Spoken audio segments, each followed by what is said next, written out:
Assalamualaikum warahmatullahi wabarakatuh. Salam rahayu, salam sejahtera bagi kita semua. Mugi Gusti Allah paring rahmat dan keberkahan bagi kita semua. Nah, kali ini Mbah Mul ingin memberikan suatu pawejangan tentang ciri-ciri seseorang yang memiliki pusaka gaib di dalam tubuhnya.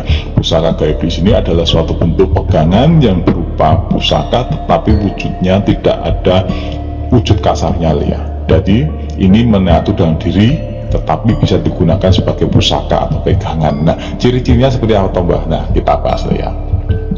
Pertama, yang namanya pusaka gaib ini, pusaka loh ya, kita bilang pusaka adalah suatu pegangan dalam wujud senjata, bisa wujud kasar, tetapi berada di dimensi alam gaib. Nah, kenapa kok berada di dimensi alam gaib? Karena fungsinya itu bukan sebagai senjata kasar, tetapi ada senjata halus, dan fungsinya digunakan untuk menghalau ataupun memerangi bangsa-bangsa dari makhluk halus, bisa dari gangguan jin, setan, ataupun santet, guna-guna, dan serangan dari unsur gaib lainnya, ataupun orang dengan menggunakan unsur gaib. Nah, ini makanya dinamakan perisai atau mungkin senjata gaib. Nah, senjata ini kenapa orang zaman dulu kok memakai senjata gaib ini? Loh, materialnya bagaimana Mbah, cara membikinnya Mbah? Nah, ini nih.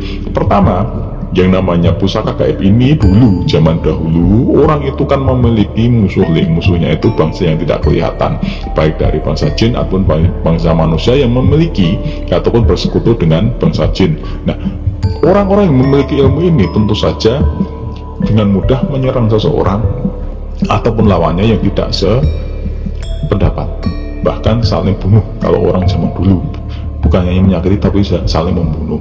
Nah, fungsi dari pegangan itu, kalau kita tidak punya penghalau, kita juga akan gampang terkenali. Makanya orang zaman dulu memberikan suatu pegangan dalam wujud senjata, tapi wujudnya gaib deh.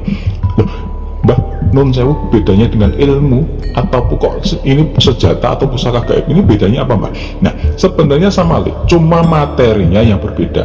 Ilmu itu adalah unsur dari khotam ataupun unsur dari unsur gaib yang memang kita perintah ataupun kita gunakan untuk menghalau. Tetapi di sini pusaka gaib sendiri lebih dalam hal ini ada materinya. Materinya itu wujudnya gaib, tetapi divisualkan dalam wujud seumpama pedang, cemeti, godo, ataupun seperti senjata yang digunakan untuk kita berperang di alam nyata. Nah, kok bisa seperti itu Mbah? Nah, bisa karena apa? Orang zaman dulu kita juga tidak tahu ya, tidak tahu tentang kekuatan, level kekuatan dan musuh yang kita hadapi. Orang itu ketika berada di suatu tempat, berhadapan dengan orang banyak, kita juga tidak ketahui bahwa kita dilimpe itu ditusuk dari belakang, kita juga tidak tahu Makanya ketika orang itu berusaha untuk menyerang, kita juga punya perisai dan senjata yang namanya pusaka gaib tadi. Pusaka ini macam-macam ada yang berwujud pedang, keris, cemeti, tombak. Nah, semua wujudnya gaib tinggal kalau kita pengen menggunakan, kita hanya merapal ataupun dengan niat bismillah, niat ingsun menggunakan pusaka yang ada di dalam diri, insya Allah nanti akan seperti berwujudnya. Nah, ini kalau dalam ilmu spiritual namanya visualisasi Jadi kita ambil sama wujudnya keris ya, kerisnya di pinggang kanan kita. Bismillahirrahmanirrahim, niat ingsun ingin menggunakan, kita ini dalam bahasa Jawa ya, bahasa Indonesia ya, sebenarnya cukup dengan niat itu bisa menggunakan pusaka yang ada di dalam diri hamba, yang berada di pinggang kanan hamba,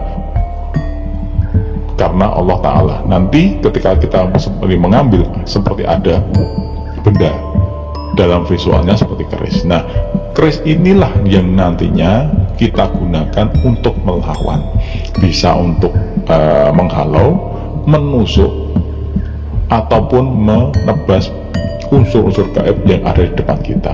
Nah, itu makanya fungsinya seperti itu.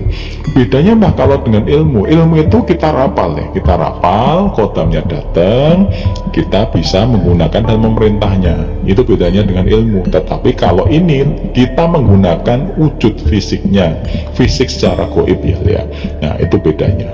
Nah, dulu Mbah Mo pernah bercerita ya tentang seorang kiai yang sedang istighosah di alun-alun dan hujan terus ya, hujan terus itu. Terus ketika hujan, beliau berdoa dengan doa dari Al-Quran, dari tuntunan Nabi untuk memindahkan. Tahu dipindahkan kita nggak mungkin karena di situ dulu banyak hajatan. Nah akhirnya beliau ini berdoa minta kepada Gusti Allah dengan doa dari Al-Quran. Setelah itu banyak orang yang melihat itu seolah-olah di atas jamaah beliau itu ada sajadah yang sangat gede memayungi beliau dan jamaah-jamaahnya yang sedang istighosah di alun-alun itu. Orang yang di sekitar alun-alun itu tidak kena hujan deh, tapi di pinggir alun-alun itu mulai kena hujan. Hanya alun-alun itu tok loh. Nah itu dalam wujud fisiknya adalah sajadah. Nah kalau yang melihat detail itu Mbah Kiai ini beliau berdoa ngambil sorban terus diuncalke munggah, nanti sorban itu jadi besar. Sorban itu besar panjang gitu membentuk kayak sajadah. Kalau orang yang melihatnya kayak sajadah gitu. Nah akhirnya menutupi alun-alun itu. Nah wallahu alam, apakah ini juga bagian dari namanya karomah ataupun namanya pusaka gaib, wallahu alam. Mbah Mul tidak mengetahui, tetapi yang pasti tugas kita hanya memohon kepada Gusti Allah bahwasanya ya, kita kalaupun memiliki apa yang ada di dalam diri kita, semoga menjadikan manfaat. Kita tidak tahu maksud dan tujuan dari Gusti Allah sendiri mengizinkan apa yang ada di dalam diri kita itu bisa menyatu, bisa manunggal, bisa nyawiji dan memberikan manfaat. Apakah itu jadi manfaat, apakah jadi mudarat, kita kembali kepada diri kita sendiri. Tidak mungkin seseorang itu diberikan anugerah. Kalau mbah itu menganggap anugerah ya. Kalaupun ada yang menganggap itu musibah, ya wallahu alam, berarti kan orangnya tidak bisa berpositif. Kita tinggal memohon kepada Gusti Allah diberikan kekuatan untuk memakainya. Tugas kita cuma itu, punya tidak punya, ada tidak ada, tugas kita ada beribadah, tidak ada yang lain. Kalaupun nanti kita diberikan suatu kekuatan dalam wujud lain, ada dengan doa-doa kita, wallahu alam. Tuhan itu maha kuasa, Allah itu maha esa, dan beliau yang memberikan rahmat dan hidayahnya kepada semua makhluk dan umatnya. Tugas kita hanya beribadah. Wassalamualaikum warahmatullahi wabarakatuh.